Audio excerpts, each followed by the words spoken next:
brace yourself, because you're about to dive into another free first-hour episode of the Higher Side Chats, and we just want to let you know that whether you're looking for a companion through your paranoid insomnia, entertaining yourself through one of life's mundane activities, or trying to ward off the internal screams of all those sad, smothered souls around the office, THC is here. And you should know that every episode of the Higher Side Chats has an entire second hour for Plus members. Sign up at thehighersidechatsplus.com and you'll get years of Plus show archives, lifetime forum access, a special invite to Greg Carlwood's monthly joint sessions, MP3s of THC music, bonus episodes, tour videos, and 10% off t-shirts, grinders, and whatever else ends up in the Higher Side store. It's $8 a month that you won't miss, so become a Plus member and treat yourself in these troubled times. Always action-packed and commercial-free, which means you'll unfortunately never hear my voice again.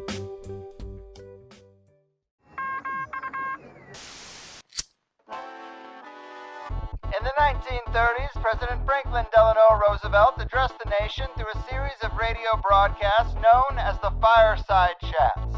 His aim was to reassure the common man that our society would recover from its troubled times. Well, we're far from 1930, and I deal with a different kind of fire. For a new era of worldly frustration, we offer a fresh conversation. I'm Greg Carlwood, and these are the Higher Side Chats.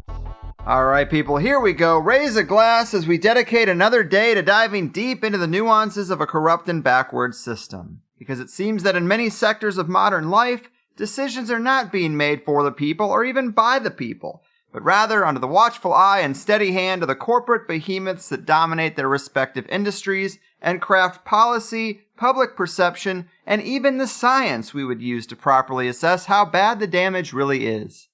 Pharmaceuticals, guns, energy, schooling, healthcare, transportation, finance, and even something as simple as internet service are all examples of the inmates running the asylum as the system serves their desire to devour more money and harvest whatever happens to cross their paths.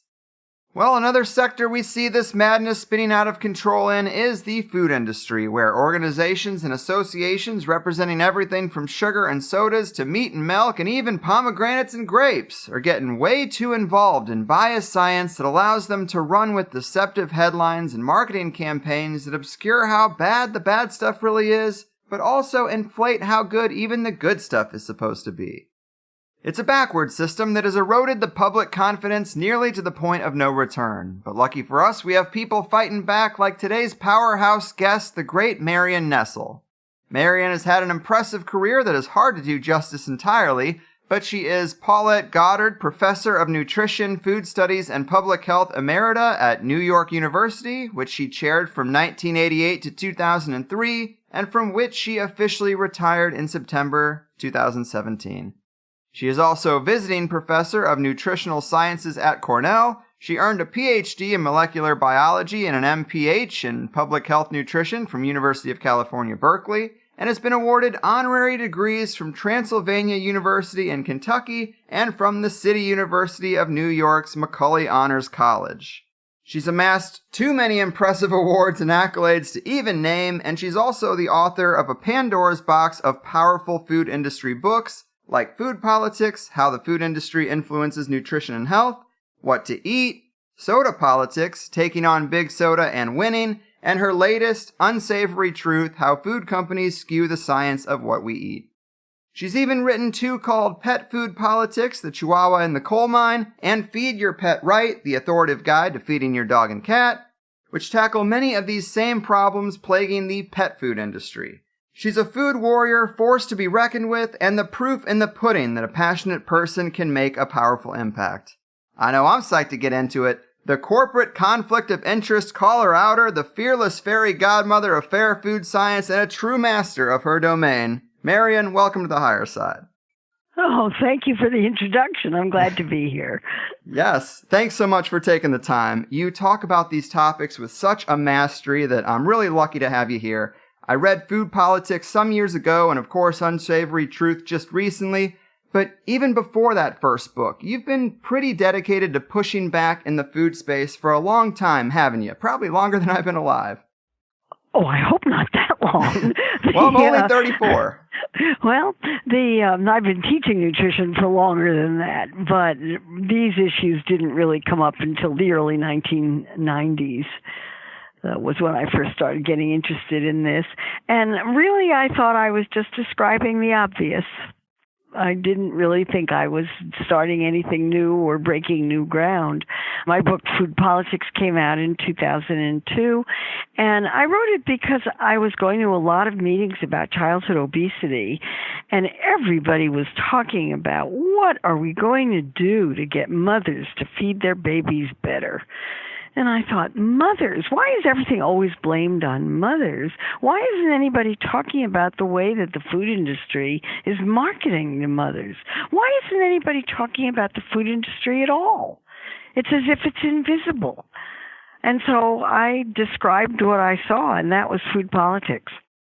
And something that is probably a bit comical to this audience that I read in Unsavory Truth is that you actually found yourself in some of those Hillary Clinton email hacks, didn't you? Oh, well, that was the most amazing thing in the world. When I was doing the research for my book, Unsavory Truth, which is about how food companies sponsor nutrition research, which by a spectacular coincidence just happens to come out with results that favor whoever paid for the research. I was working in Australia. I was on leave from NYU and had a fellowship to work at the University of Sydney with a woman who works on conflicts of interest there. And while I was there, I heard from several people who said, Marion, did you know that you're in the Hillary Clinton emails? And those emails had just come out. They were all over the newspapers. Those were the ones that were hacked by the Russians. And I couldn't imagine what I was doing there. And it turned out that somebody who was on Hillary Clinton's staff was also working for Coca-Cola at the same time. And her emails got picked up in the hack.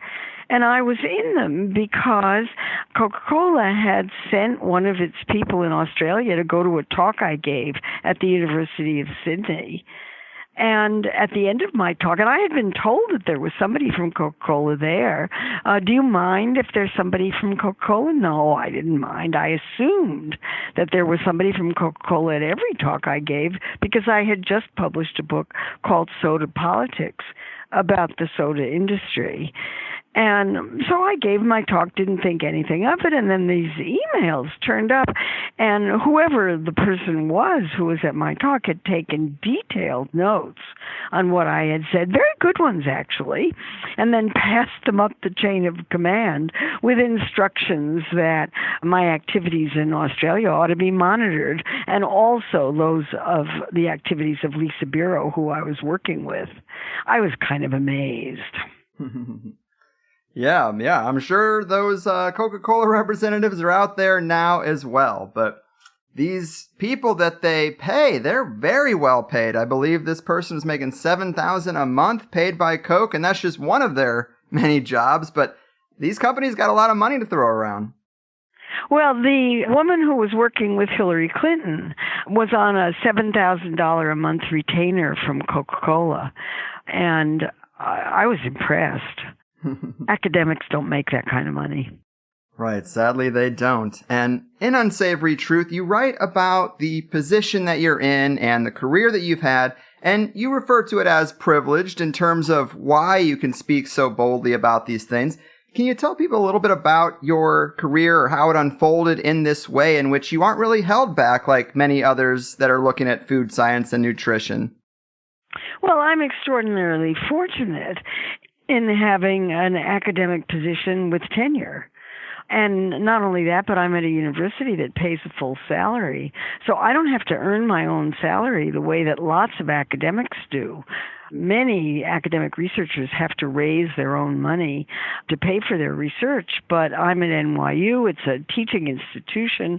We get a full salary. And I came into this job with tenure. And with a full professorship, I'm basically untouchable unless I do something really stupid or dishonest or illegal. It's very difficult to fire tenured professors.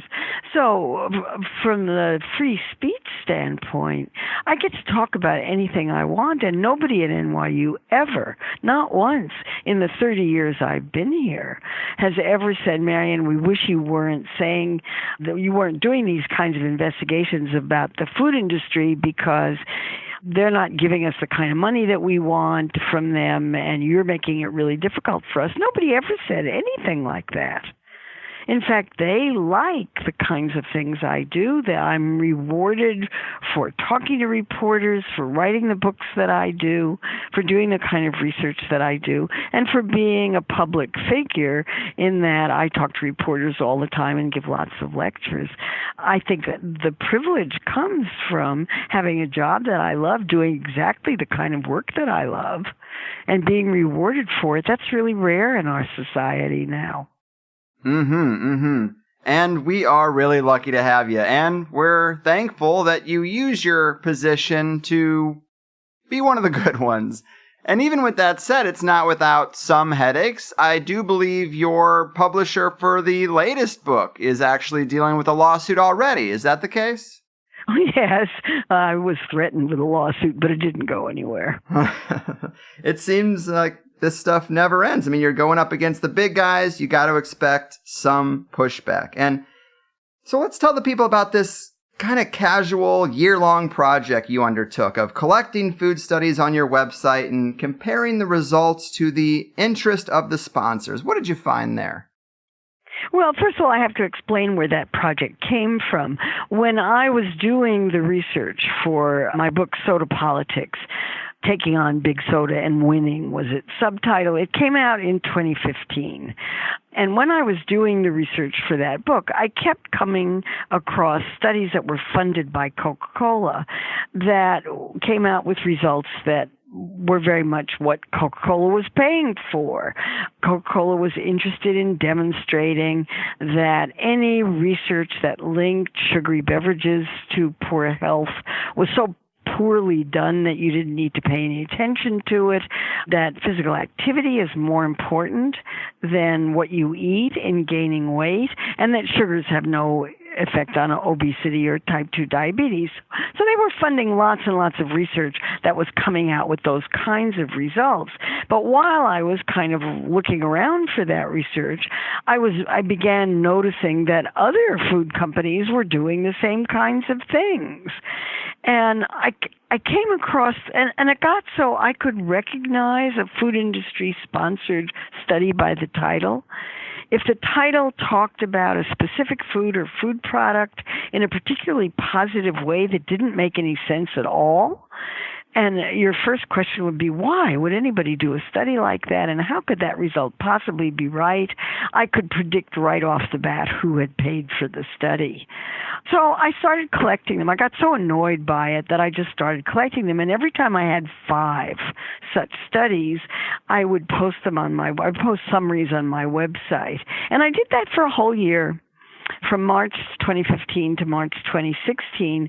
And during that year, I collected 168 studies, and 156 of them had results that were favorable to the sponsor's interest. Only 12 didn't, even though I begged readers of my blog. I posted these on my blog, foodpolitics.com, and I begged readers to send me examples of industry-funded studies that came out with results that the industry would be really sorry about, and the people just couldn't find them. They don't exist, or they exist at a very, very low rate. So this wasn't a scientific study because I didn't do it systematically. It was just what I ran across. And the only scientific conclusion that I can draw from it is that it's a lot easier to find industry-funded studies with results favorable to the sponsor than ones without, than ones that don't come out that way. But I still thought it was kind of interesting, and now there are systematic studies that have very similar results. So it was in the right direction, even if it wasn't very rigorously done. Yes, and money does make the world go round. It's not surprising, but definitely good to know someone is looking at the trend. And the examples of it are endless, but in one of your talks, you gave the example of new research shows mangoes are better than fiber supplements for solving problems of constipation. And then you would look to see who funded that. Well, Big Mango, of course. Not surprising. If there's such a thing as Big Mango. But yeah, a trade association for the mango industry. Now, I'm greatly in favor of mangoes. I love mangoes. I think they're absolutely delicious. I'm slightly allergic to the skin and the rind, and I have to be a little careful with them. But I think they're great. But that was one of the studies that I recognized from the title.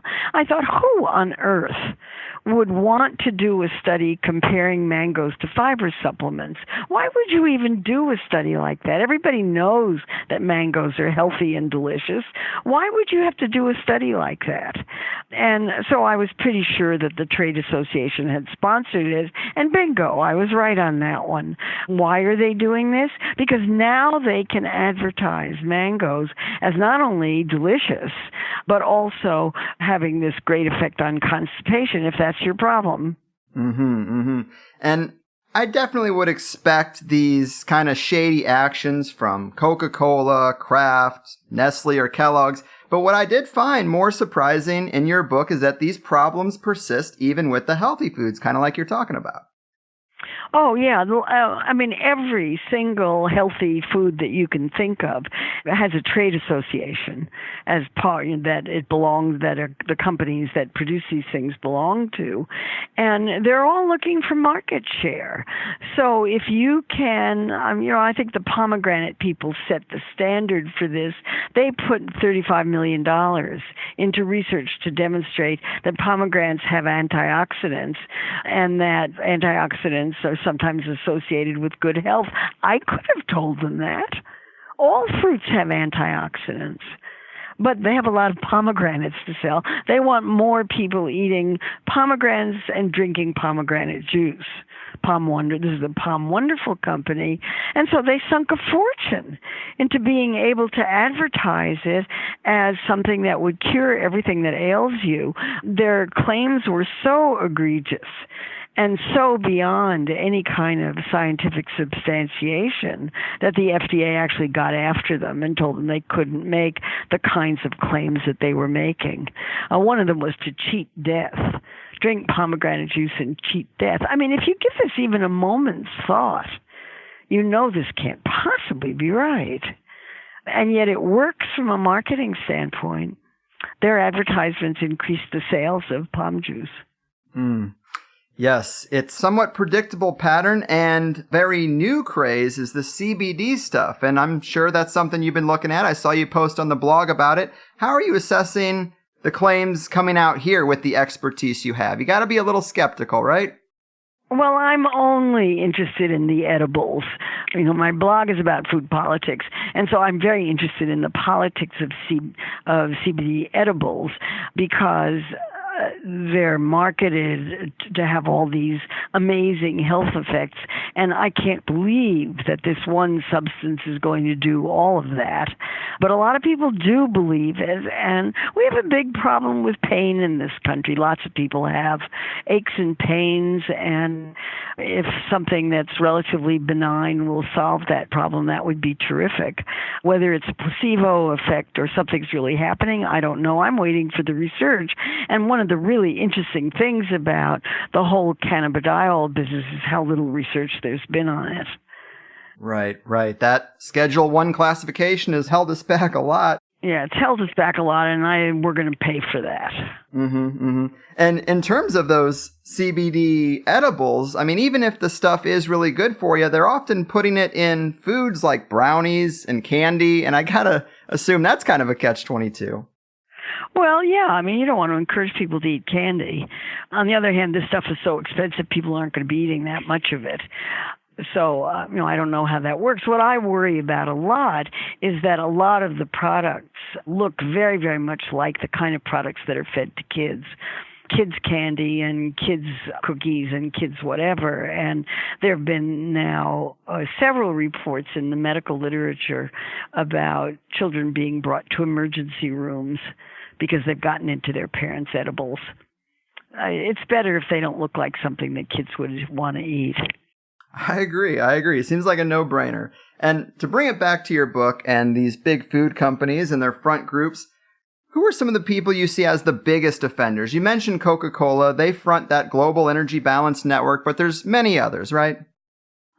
Well, I mean, they're all doing the same thing. All of these companies are businesses. Food companies are not social service agencies, and they're not public health agencies. They're businesses. If they're publicly traded, they've got stockholders, and their primary fiduciary responsibility is to produce returns on the stockholders' investment. So that's what all this is about. The way the American investment system works is it's not enough just to make a profit and give profits to investors. You have to grow the profits. They have to get bigger and bigger and bigger all the time. And in order to do that, you have to expand sales all the time. That's pretty hard to do. We have way too much food in this country from the standpoint of what is needed. Probably twice as much food as the population needs as a whole. And even if a lot of that is wasted, which it is, there's still a huge surplus. And this makes the food industry hugely competitive. They have to, kill each other to get market share. So this kind of research that demonstrates that this particular kind of nut has more of this good thing than that particular kind of nut is a way of increasing market share. And because of the way that humans think, we believe a lot in magical thinking. Humans do a lot of magical thinking, and nutrition is a great way to do magical thinking. So you think, gee, if this has vitamins in it, I don't have to worry about the calories. If it's got antioxidants, it's obviously good for me, even if there isn't any research to back that up. Magical thinking. Yes, it is a powerful thing. And just to get into a little of the history of this cozy relationship between food companies and food scientists, you say in Unsavory Truth that the foundations of this sort of formed in the early 1900s when vitamins were first being discovered and categorized, and obviously which vitamins are in which foods would be of interest to food producers, and it was sort of off to the races ever since, right? Oh, yeah. I mean, vitamins are just a great sales device. And companies began putting vitamins into food products the minute they could. You already see, and I have this collection of cereal boxes that goes way, way back, or facsimiles of cereal boxes. And even in the 1920s and 30s, the first processed cereals that were put on the market had vitamins added to them. Not the way they do now. There are many more added now. But it was a sales technique right from the beginning. If vitamins are good, more, or better is the magical thinking that goes with that. It turns out that's not true, but it feels like it's true. And there's not a whole lot of critical thinking about food marketing, so that, you go through a grocery store, you see the messages on the packages, you think, oh, goody, that's good for me, and you don't stop and read the labels and go through all the critical stuff you'd have to do to try to make sense of it. I think we're hardwired to just love stuff like that. Yeah, I would agree. And you write that things were fairly innocuous in those early days, but everything changed after World War II. What happened in that post-World War II era that sort of tipped the scales towards the mess we have today? Well, the main thing was that during the Second World War, we learned how to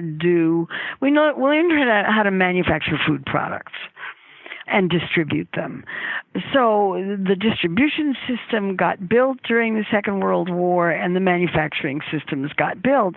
And after the war, the food companies proliferated and started doing more manufactured food products, and convenience became a big sales point. It was advertised very, very widely. People like convenience. People liked the taste of the manufactured foods, and they were off and running. And we now have a situation where we have 50,000 products in a supermarket. I mean, if you read the research on food choice or choice of anything, people are much happier with fewer choices. But this is the system that we're involved in, and it's a system designed to get people to eat more food, not less. And it has been really effective in doing that. It's one of the reasons why Americans gained so much weight over the last 30 years. Indeed. And I think a lot of people do see this problem, even if they can't identify the nuances like you can. But to play devil's advocate for the people who maybe are more naive that are listening, what would you say to those who have the opinion that, well, the science is the science, it's objective, you can't make the results what you want, even if you are funding the research? Oh, the science of these studies is fine. That's not the issue. The issue is how the studies are designed and the research question that's asked. I'll give one example of how easy, I mean, it is so easy to design a study to give you the answer that you want that anybody could do it. Let me give you a pomegranate example, if that would be okay. So the pomegranate people went to a lot of trouble to recruit a group of investigators to do a study in rats in which they gave rats pomegranate juice and measured the increase in level of antioxidants in their blood as a result. So the question was, if you feed rat pomegranate juice, would their levels of antioxidants rise? That was the research question. And of course it did. Why wouldn't it? If they eat pomegranate juice and aren't eating any other source of antioxidants. They didn't compare. The question was not, are pomegranate antioxidants any different from anybody else's antioxidants? Or do the antioxidants in pomegranate juice have any special health benefits as compared to the antioxidants in any other fruit? Those are different questions. Mm-hmm. So the research question they asked was one that was designed to come out with the answer they wanted. It was a sure thing. They didn't compare it to orange juice or grapefruit juice or peach juice or any other kind of juice. It's really easy to do that. And, my doctorate was in molecular biology, and we had beaten into us that your research question had to be open-ended. You're not supposed to know the answer of your research question in advance. You're supposed to do the research to find out the answer. Mm-hmm. But if you're setting up your experiment to give you the answer that you're looking for, it's not the same. And it's really easy to do that. And whether that is done consciously or unconsciously is not clear. Because a lot of the research on industry funding of research, a lot of it done for the tobacco and chemical industries and the drug and the pharmaceutical drug industries, shows that the researchers who are doing the work don't realize that they're being influenced. They're not really conscious of what it is they're doing. It occurs at some kind of unconscious level. That makes it really hard to prevent, and it makes it really hard to talk about. Mm-hmm, mm-hmm. Well said. And we just can't take anything for granted these days. And to dig into the nitty-gritty, let me ask you about some of the most common tactics these big companies use that people should be looking out for in terms of them trying to control this public perception around their products. What are some of the big ones? The big tactics? Yes. They're just like the tobacco industry. It's called the tobacco industry playbook. And the tobacco industry perfected this when the tobacco industry realized that cigarettes were causing lung cancer. They had several options. They could stop making cigarettes. They could immediately try to do everything they could to prevent cigarettes from causing lung cancer, or they could hire a public relations firm to try to cast doubt on that research, and that's exactly what they did. So the first thing you want to do is to cast doubt on any research that indicates harm from your products, and that's really easy to do. You can do your own research. You can criticize other people's research and say, well, they didn't control for this and they didn't control for that. So that's one way. Another is you get scientists to do that criticism for you, because you're obviously being self-serving if you're criticizing research that is critical of your products. So you get other people to do it for you. You hire scientists who are willing to go public and say, well, they didn't control for this and they didn't control for that. You recruit front groups. You get groups that are set up to do health promotion or some kind of social program, and you get them. You give them a big donation. And you see if you can get them to say critical things about the research of your product or to say good things about your product. Or you give funding to various kinds of groups that might criticize your product and get them not to say anything. They just don't say anything at all and let it go. And the cigarette industry was a master at that. And then behind the scenes, you do the usual. You lobby to make sure that there are no regulations. You argue that self-regulation is fine. You can take care of your own regulation. You want to see a company doing that. Look at Juul, the tobacco substitute. Vaporizers, yes. The vaporizer, thank you. I couldn't remember the word. But Juul has been having a series of full-page advertisements in the New York Times and other national newspapers in which it argues that it's taking care of its own regulation. We're not marketing to children. We're not marketing to teenagers. We support efforts to keep our product away from teenagers. Just don't tell us not to put flavors in them that teenagers like. It's a fabulous technique. It really works. And so other groups have picked this up, and the food industry has picked it up too and does the same kinds of things. Mm-hmm, mm-hmm. And mostly you see this from Coca-Cola, not because Coca-Cola is a particularly terrible company. It's a company. It got caught because Coca-Cola got involved in some things that led to Freedom of Information Act requests to get emails. And those emails revealed how Coca-Cola was operating. It got caught. And I've learned interesting things about Coca-Cola from you. One was that they had to, teach Myanmar how to drink cold beverages because they only drank hot beverages until the marketing machine came in and told them how to use Coca-Cola properly. Yes, wasn't that generous of them? Thoughtful of them. They had labels on when they went to Burma, which had never seen these kinds of things before. They had to teach people how to use refrigerated drinks and how to drink them. They're not, they don't taste very good warm. They taste much better if they're cold. Right. So they had to teach people how to do that. They have succeeded in doing that.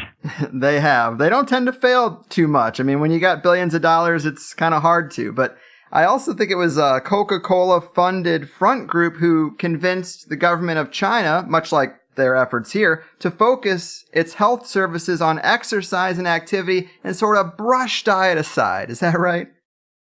Yeah, that's what they had a whole organization set up of investigators who were doing research on physical activity, think that physical activity is very important. I do too, by the way.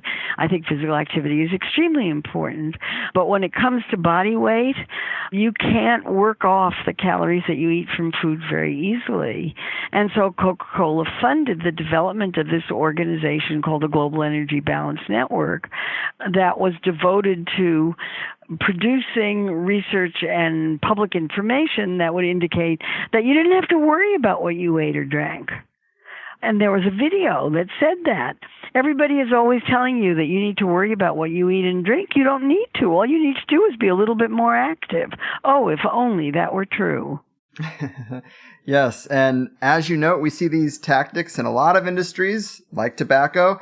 But the drug industry is probably one of the biggest offenders today, and you have a chapter about how drug company influence really should be a cautionary tale for what is going on in the food industry, and there are a lot of similarities for sure, but there are also some major differences and regulations and a bit of transparency that activists have fought for in the medical space that still really haven't spilled over into the food space, right?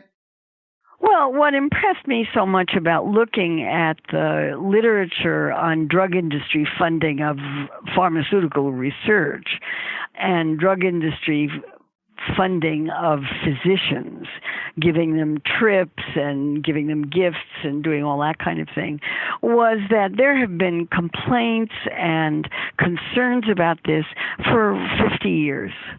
There's a 50-year history of ethical concerns about the way the pharmaceutical industry sells drugs to physicians. And that research, there are libraries full of books about it and thousands and thousands and thousands of articles that show that even a tiny gift, a pen and a prescription pad given to a physician is enough to change that physician's prescription practices to give more prescriptions for that particular drug, even if that drug is more expensive and less effective than a drug that's already on the market. I mean, this has been documented so extensively for so many years, it kind of takes your breath away. And that's kind of a model for the situation with food. But I could only find at the time that I wrote Unsavory Truth 11 studies looking at what's called the funding effect, the effect of industry funding on the outcome of research. There were only 11 studies, and half of them were on sugar-sweetened beverages. Now there have been a couple more, but they pretty much show the same kind of thing, that the studies tend to come out with results that are favorable to the sponsor's interest, and that the place where the bias is most clearly expressed is in the way the research question is asked. Yes, I think that's just a great, the drug industry is a great one to look at as a template, and it's just so confusing. You are right. It is everywhere. And I think the first time I ever got a little suspicious was the Got Milk campaign. You know, that has been a very pervasive one, and people are saying dairy's good, dairy's bad. And now we're just kind of throwing up our hands like, I don't know, I guess if you like dairy, have some, because we just don't know the facts. Well, actually, if you like dairy, have some is kind of my attitude about it. So I'm kind of there. But the dairy industry is in big trouble now. People are not drinking milk the way they used to, and you're just not seeing the dairy industry doing very well. The dairy farmers are going out of business like mad. They're really worried about it.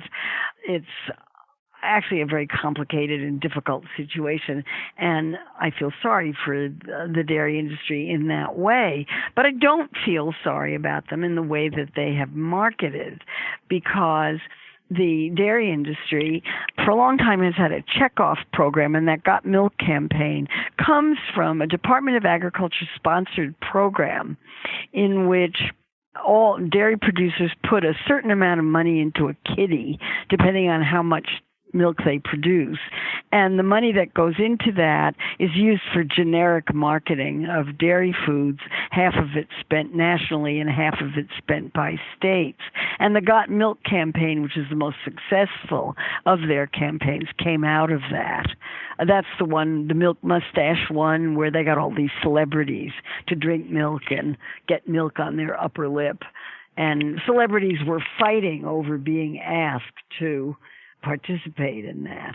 And that makes me wonder how much blame should be shared by the government. Of course, these companies want to market their own products, but just like in the example you gave, I mean, the government is helping them to do this, and their interest is supposed to be to protect us, so they got to share some of this blame. No, we're talking about the Department of Agriculture here. The Department of Agriculture's role is to promote the interests of big agriculture. Industrial agriculture. That's their primary mission. Everything else they do is at the periphery and not their primary mission, so that they're certainly very conflicted about having organic agriculture housed within the Department of Agriculture. That makes them squirm.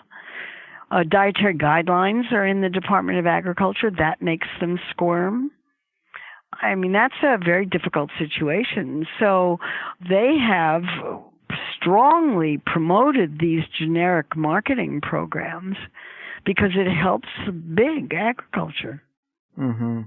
Yes, and regulatory capture, of course, is a huge thing in pretty much all industries that we're dealing with right now. Is that, like, who's watching the watchmen? Because a lot of these people are either self-regulating or regulating through the agency that people assume is the watchdog. And as you just laid out, clearly, a lot of times that's not the case. We have a misunderstanding of their true goals.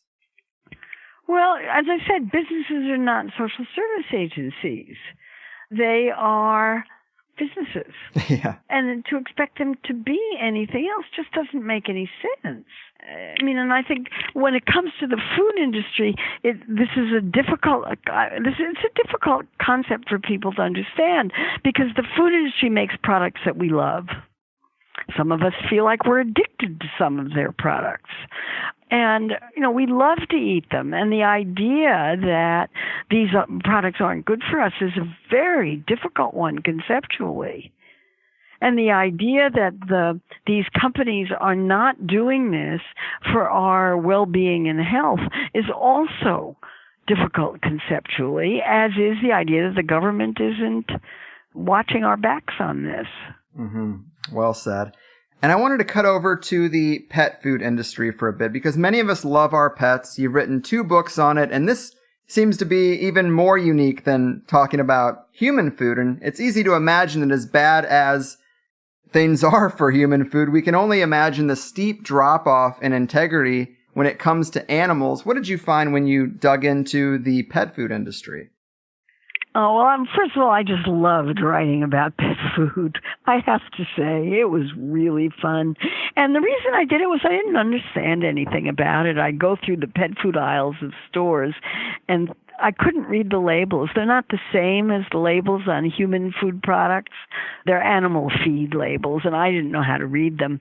But my partner did, and we ended up writing a book about pet food together that was really an analysis of the pet food industry with a terrible title. It's called Feed Your Pet Right. It's just a horrible title. And the book is really a deep dive into how the pet food industry works and the role of pet food in American society, because it plays an enormously important role in using up the waste of human food products. I mean, really important. If we didn't use this level of waste to feed pets, we would, if we had to feed pets the amount of food that goes into pet food, it would be like feeding another 40 million people. Because there's so many pets. So I'm greatly in favor of pet food. I think it plays a really important role. And pet food then, at the time we wrote the book, and even more now, is a complete reflection of what the human food supply is like. So whatever issues are particularly hot get translated into pet food. Gluten-free pet food is a really big deal these days, for example. Yes, I really love that book. 300 plus pages of really great information. And even as a kid, I thought it was weird to see us feed our pets the same dry dog and cat food every day. While our diets were so diverse, it just seemed obvious that maybe something was up there. Maybe there was a better way. And there seems to be, right? Well, I think that there may be better ways, but I don't want to discount the utility of pet food. You don't have to worry about the nutrient requirements of a dog or cat if you're feeding them a complete and balanced pet food, because the nutrient issues have all been worked out for them. If you're cooking for your pet, then you are using food that could be feeding a person. But for many people, they feel like the dogs and cats in their house are people, they're family, and they want them to eat the same way that they do. And, of course, the pets thrive on it. But the pets thrive on commercial pet food, too. And one of the things that really bothered me about the whole pet food issue was that nobody is doing research to compare home-cooked diets with cheap commercial foods, for example. Nobody has ever done that. No pet food companies sponsor most of the research that's done on pet food, figures, and they have no interest whatsoever in showing that what they're producing is worse than any other means of feeding pets. So they're not interested in doing the research, and there's nobody else who's doing it. I think that's a huge loss. Right. It is such a huge loss. And that's definitely something I noted from that book. Just so many areas you ask the question and then you say, here's some information we can look at, but it's just incomplete. And that's really sad. Of course, intuitively, you would think, yeah, we should probably feed these animals the things they evolved to eat rather than kibbles and bits. But I guess we can't say for sure until someone does that work. Well, as far as I can tell, dogs evolved to eat anything. The historical story about it was that they ate the garbage of human food production, and that's how the whole thing started with dogs. But what's best for them? Do they live longer if they're fed better? I have no idea. I mean, you can predict. I know that when we wrote that book, there's a community of very thoughtful people who are very concerned about the way pets are fed. And they were kind of upset with us because we didn't automatically say everybody should be cooking for their own pet. We didn't say that. And because we don't have the research to show that it's better. I don't know whether it's better or not. As far as I could tell, most pets in America are fed on commercial pet food. They do fine. Well, I mean, to a degree, but I thought the parts on lifespans in that book were really fascinating because it seems like a lot of our pets do have the same problems with obesity and diet-based disease that we have. As you note, the data is seriously lacking when it comes to this, but some interesting facts are that vets routinely report shorter lifespans than breeders, sometimes by as much as 40%. We don't know why, but that's there. You also note the CEO of Banfield Pet Hospital says pets on a wellness plan can live an average of 25% longer. But of course, they sell wellness plans, so who knows if that's trustworthy. And then finally, you have a somewhat unsubstantiated graphic from a pet advocacy website showing cats should be living closer to 32 years and dogs closer to 26. And it's just so hard to know. But what are your thoughts on pet lifespans and how our pets today are really doing compared to where they maybe should be? Well, the biggest problem with pets these days is surprise obesity because owners' relationships with their pets are often, people aren't home all day. Their relationship with their pet is about feeding, and they overfeed. They give pets treats. They give them too much to eat. They're not giving them enough physical activity. It's just like people. So the biggest problem is obesity, and obesity in pets is a risk factor for all the same things that obesity is a risk factor for in people. Type 2 diabetes, heart disease, and so forth. Joint problems, or if the pet is carrying too much weight. So all of that is very, very similar. I think that's what makes it so fascinating. Yeah, I've definitely lost a few pets to those conditions in my lifetime, and our current pet has definitely been helped out quite a bit by a home-cooked diet, thanks to my wife, but this is a sample size of one. Who really knows?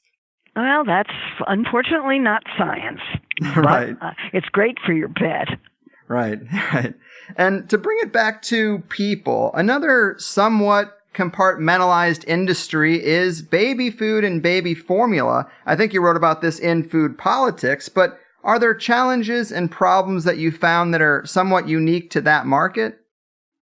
Oh, yeah. The biggest problem is a business problem. The market is very limited. You can practically count to the person how many babies there are going to be. In the United States in a year, it's been 4 million or so for years. That means the market for infant formula is extremely limited, and the market for baby food is very limited. Babies only eat these things for very limited periods of time.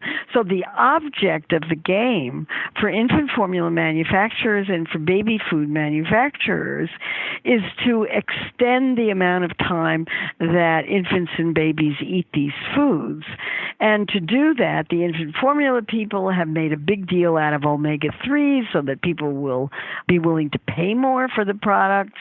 And for the baby foods, they've got these toddler foods and other kinds of, these are completely unnecessary products for the most part.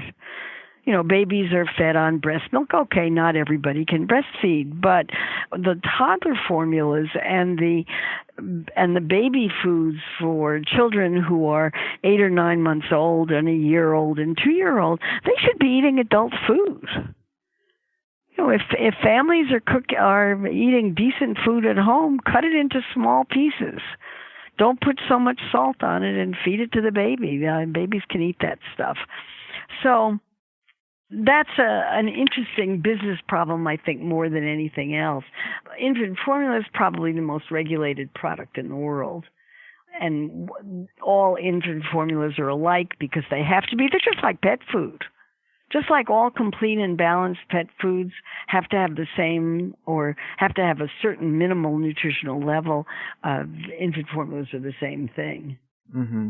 And from what I understand, the science seems to show that no formula has really come close to matching like natural breast milk. Of course, I could be wrong. And of course, some people need the formula. It's better than nothing. But does that seem to be your contention as well? Is that what you found?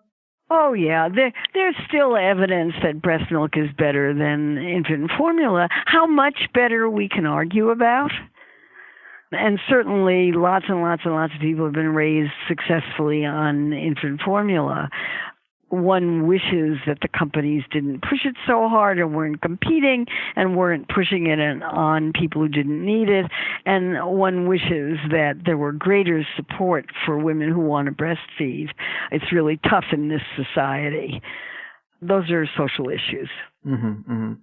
And so to touch on the adolescent stage of life, one thing that was just huge when I was growing up that seems to have taken a hit in the last 10 or 15 years is the sugary breakfast food industry. It seemed like it's calmed down a little bit from the out-of-control situation it was in the 90s, maybe? Yeah, the boxes have gotten boring.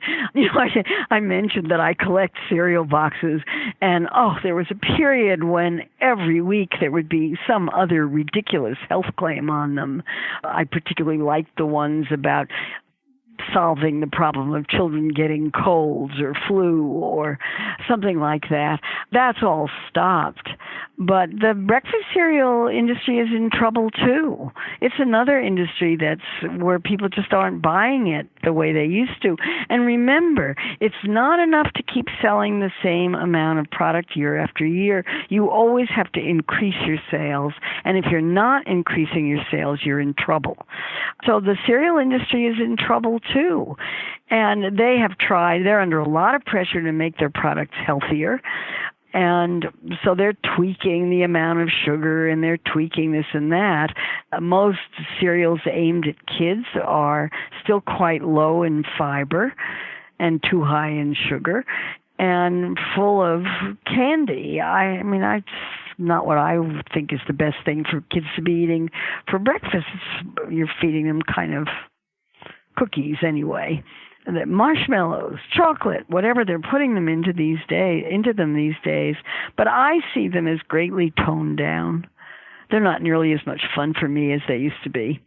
No, not at all. I mean, those commercials, they definitely captured my youthful attention. Oh, yeah. And it seems like Big Sugar in general has just the toughest time. I mean, obviously the 80s and 90s, they were quite successful. Now they're kind of under the gun. But you do have a great chapter on candy. Of course, candy is a multi-billion-dollar industry. 2/3 of that is chocolate. And we hear all these studies about dark chocolate and how good it is, similar to like red wine. Gotta have a glass of red wine. Of course, pushing products with the science they funded. But Mars as a company is a pretty good example. They're almost like the Coca-Cola of candy, it seems like. But how has your experience been with studying Mars as a corporation? Well, Mars is interesting because it's family-owned. And that means that it's not under the same kind of pressure that publicly traded corporations are under. It's not that the family members don't want to make money. They just don't have to be quite as greedy.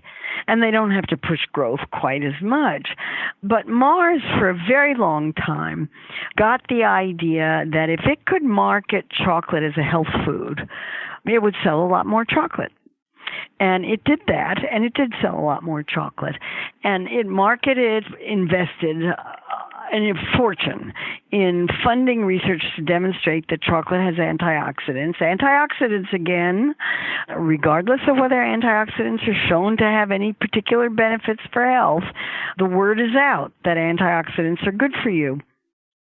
So they could find antioxidants in dark chocolate, never mind that those particular antioxidants were destroyed by the heating process that was involved in turning chocolate into something that's actually edible, and never mind that it's only in the dark chocolate, and even so you would have to eat pounds of it in order to get anything close to any amount that's useful.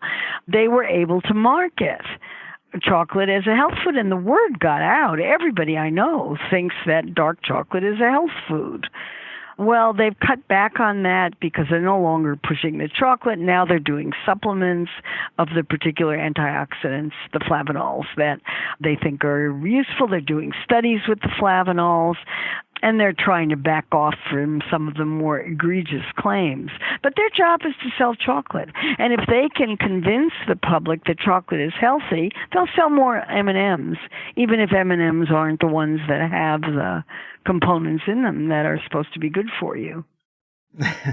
Yes, that's that magical thinking again. And I just found the Mars to be such a great case study because even though these corporations are funding research that is favorable to their products, there's also another giant leap when it comes to the claims that the companies themselves make based off the study. They take that and they run with it. I mean, the thing I had written down about Mars and this Cocoa Via supplement is it says it can help firefighters or anyone maintain who they are for years to come. And of course you invoke firefighters because they're the most fit people around. And it's just like sometimes in these cases, you'll even have the people who did the study come back and say, wait a second, guys. I mean, you can't say this. Well, no, that's not up to them. It's really up to the company to negotiate with the FDA about what they can say. And if they go too far, then the FDA writes them little notes and says, back off. But by that time, the word is out. And believe me, the word is out about chocolate. Everybody I know thinks that chocolate's a health food. It's candy, everybody. Sorry about that. I think candy has a place in American diets. I love candy myself, although I'm not a chocolate lover. But it's candy, and to think of it as a health food just doesn't make any sense. But as I say, we do magical thinking. We don't do critical thinking around these kinds of issues. Mm-hmm. Right. And that's what I was going to get into. Of course, these kinds of interviews eventually get to that what can we do about it question, which has got to be a little frustrating for you, given that you've been doing something about it for most of your career. But what do you consider some actionable steps you encourage people listening to take? The first thing I say is run for office, please. Run for office. Get yourself in a position of power. I mean, you can see what the group of new representatives who are causing all that fuss in Congress now, good for them. Good for them. May they be electable forever. Run for office. Run for local office. Make things good at the local level. I think the national level is really difficult right now. And I don't advise trying to fight anything in Washington. Why bother you? I mean, it's not going to get you anywhere. But certainly at the local level, it's possible to do really good things. A starter advocacy is to make sure that your local schools have good food.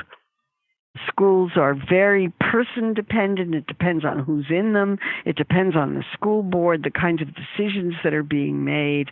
That's a really great place to start because you can totally transform kids' lives by having them fed better in school. Teaching them about what healthy food is about and why it's so good and how to prepare it in ways that make it taste really good. Those are lifetime skills, really great to have. So I think that's just an excellent starting place. Gardens, make sure they're teach people how to grow food. Growing food's really fun. Most people like it a lot. And the green thumb thing doesn't really matter. It's just a question of paying attention and making sure that the plants are watered. They kind of take care of themselves. So I think those are really great things to do, and those are simple and don't cost very much money. Beyond that, you join organizations that are already working on these issues. Very easy to find them. Anytime I'm giving a talk in a place that I'm not familiar with, I like to have a slide of local food organizations, and I just Google food advocacy in the name of that town. And I've never yet come across a town that didn't have food advocacy organizations working in it, no matter how small. There's always going to be an anti-hunger group. There's always going to be a food bank. There is often a school food association or people who are working on those kinds of issues. There may be the magazine Edible. There are edible magazines in 60 cities in the United States or 60 locations. Those sort of tell you about the organizations and the kinds of activities that are going on. I think it's really easy to find them and find out what they're doing. Pick one that's working on an issue that you like and join it and advocate along with them. And there are national organizations that are working on these issues. Join them. Send them a little money once in a while. I always recommend Center for Science in the Public Interest. It's the oldest one. It's been around for 45 years. And they lobby on food issues. School food, marketing to kids. They're really terrific on that. They have a little newsletter that goes out once a month. It's only $15 a year. Everybody can afford that. It's really worth getting. I don't think it's hard. Just get out there and do something. Yeah, I'm with you. And it is important to be savvy and strategic because we're up against a pretty intelligent and well-refined machine. Yeah, I don't think you can underestimate how much better they are and focused they are than everybody else. And even so, public advocates and consumer advocates have been able to make strides, have been able to pressure food companies to try to change what they're producing to make it healthier and better for the planet. Well said. Well, right on. Marion, this has been a real blast. I think we taught a lot of people a lot of things, and the work you've done over the years is just a real inspiration. Of course, your website is foodpolitics.com, and the latest book is Unsavory Truth. Anything else we should leave them with in terms of following your work or whatever it is you got going on next? No. During the school year, I'm blogging 5 times a week at foodpolitics.com, and you can sign up and get it on your email, and then people write me emails and I write them back. Yes, people are juggling a lot of important issues in their head, and it's good to keep your blog open and bookmarked because you're always reminding people about the food politics, and there's always another little story to add to the blog. I love it. Well, thank you. You got it. And thank you again. Keep fighting the good fight. I appreciate your time, and take care out there. Okay, great. Bye-bye. Oh, it's magic, people. You know. Yes, I hope you liked this one. I thought it filled a small gap in the broad subject matter that we get into. It's not so much a health and diet show, which I know we've done a lot lately, but this is more of an episode to put food companies on notice. It's a corporate conspiracy show that just focuses on the food sector. If that distinction makes sense, I'm sure it does.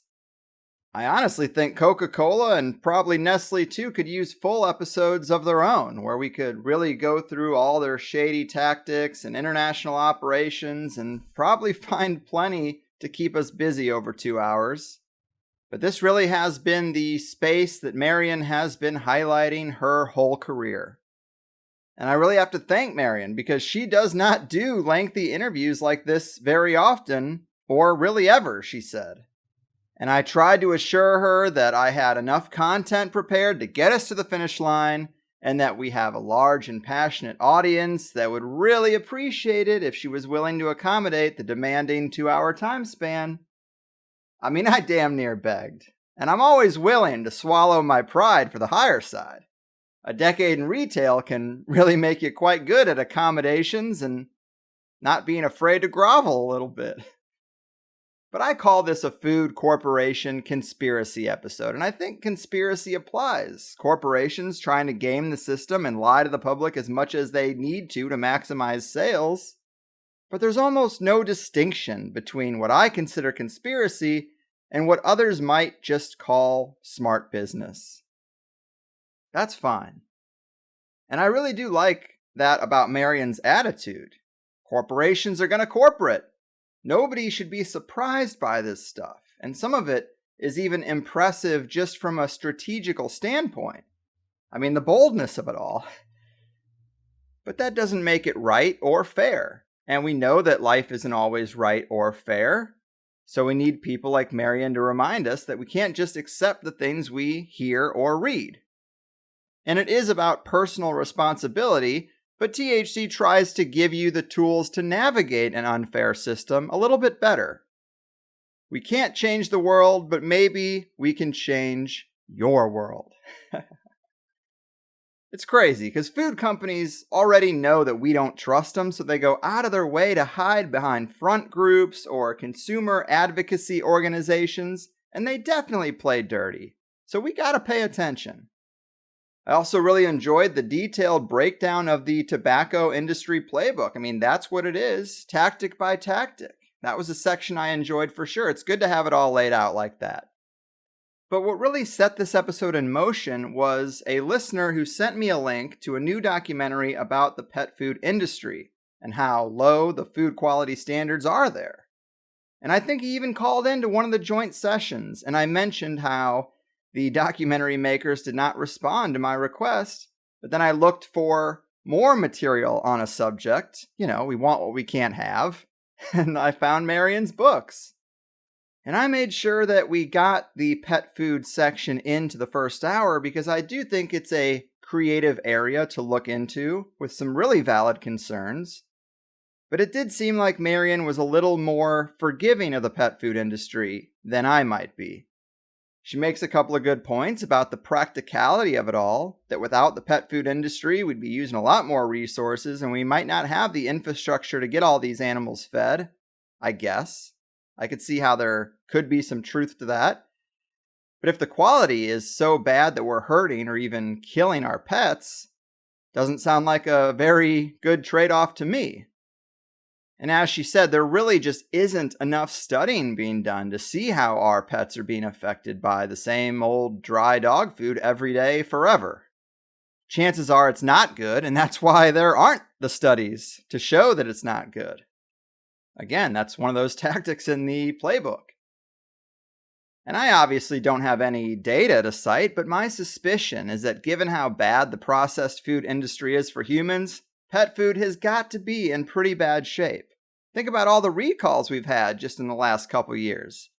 There have been some pretty big ones in the pet food space, and our pets can't tell us when there's a problem, so that's just what they caught. You know, I can imagine what they wouldn't catch.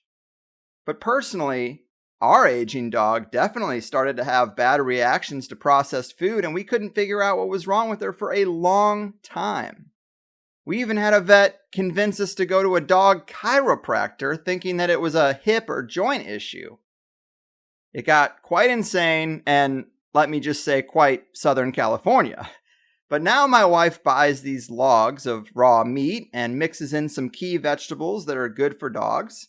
And most of our dog's skin and allergy issues have gone away. And my cats like to jump up on the counter when she's preparing the food and eat off of those raw dog logs too, and I'm sure that's good for them. But the chart that Marion reproduces in her book, granted, who knows where it really came from, but it has dog and cat lives at nearly double what we consider normal. And how could processed foods not have a negative effect, just as they do on people? I know when it comes to the overall scope of what to eat, Marion always emphasizes calorie intake as the big key. You can lose weight on McDonald's if you watch the calories. I understand that. Also, so many of our health issues arise out of obesity, so I understand why she's emphasizing that so much. But even if I cut my calories down, if my food is soaked in glyphosate or devoid of any nutrients, I might be thinner, but what does that say about the quality of my health, I want to be thin, but I don't want to look like Smeagol. Of course, my hair kind of already does, but you'll never see that. Regardless, I am just glad we got such a knowledgeable and professional guest to really knock out a great food marketing episode. I hope you agree. I did make a couple of mistakes, though. I think it was in the Plus show that I mentioned that KFC has managed to establish a tradition in China where the Chinese get a bucket of chicken as their Christmas meal.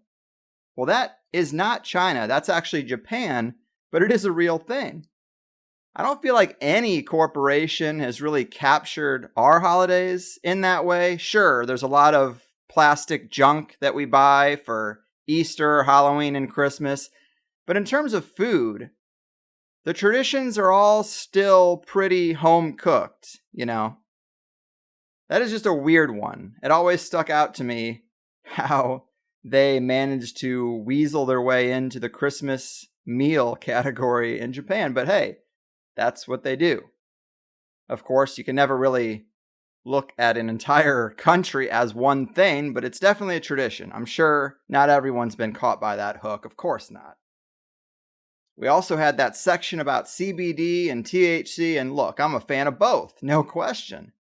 I'm a fan of blueberries too, but I think the same principle applies, that it's a conflict of interest to fund the science that supports a product that you want to sell. And I'm willing to admit that even for the things that I like. What's wrong with seeking complete objectivity, even if we never really get there? I'm glad we talked about how even the healthy foods are overstating the health claims. That's important too. But these sorts of trendy fads like CBD, this is what Marion is best at analyzing. And I'm sure as good as CBD might be, there are probably a lot of over-exaggerated claims driving this new market. We got to admit that. Both can be true. I also agree with her that weed edibles are a little shaky. They shouldn't be isolated to desserts and candy.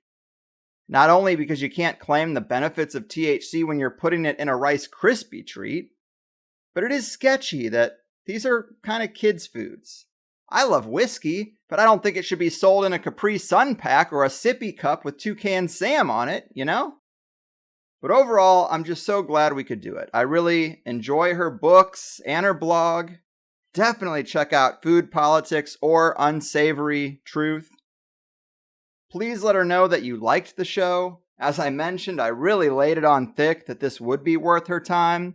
Don't make me look like some kind of slick salesman who can't back up their claims on an episode that's literally about exactly that. It would be awkward.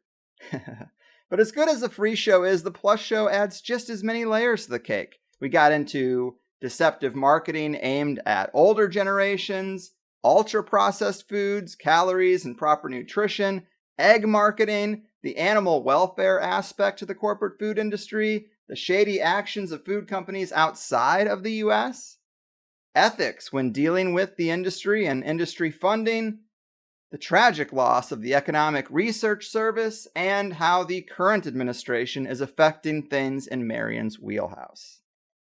I've been incorporating that into a lot of shows lately, at least giving one question to our guests to say, well, how have things changed in your industry since Trump?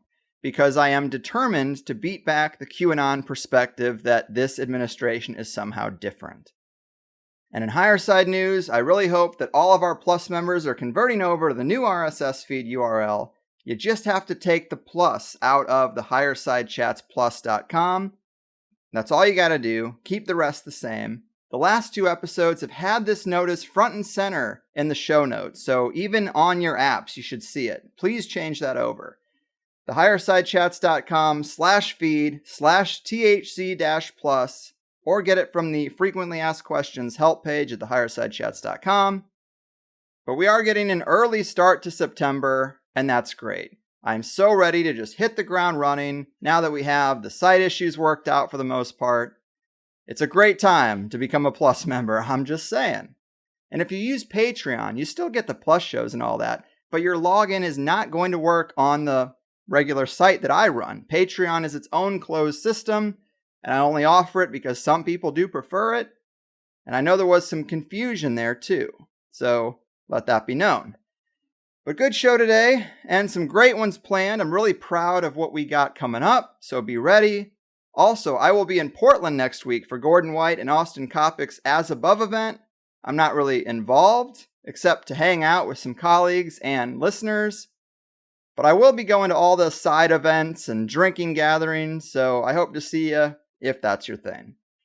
And with that, I'll let you guys go. Thanks for listening. I've done my part. Your move, bait and switch scientists, shady corporate food companies, and masters of marketing manipulation magic.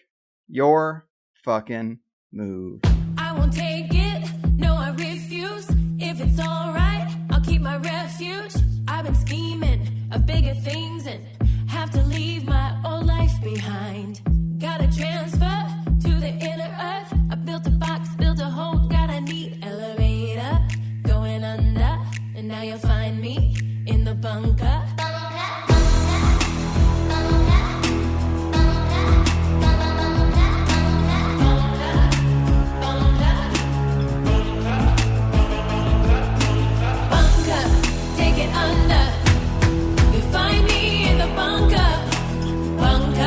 Take it under.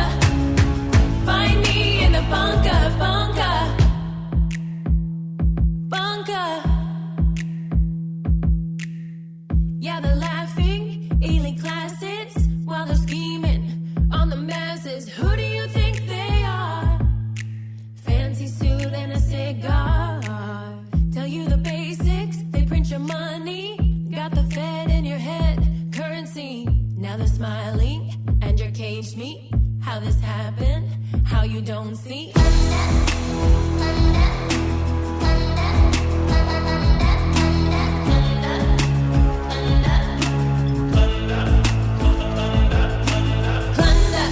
it's a plunder. Rape, pillage, and plunder. Plunder, it's a plunder. Rape, pillage, and plunder, plunder. Plans are simple. The best protection of all is the special shelter built according to specifications of your local civil defense organization. The basement of any house or building will become a good improvised shelter if you block the windows with sandbags. If you don't have sandbags, just what can you do? Bunker, take it under. You'll find me in the bunker, bunker.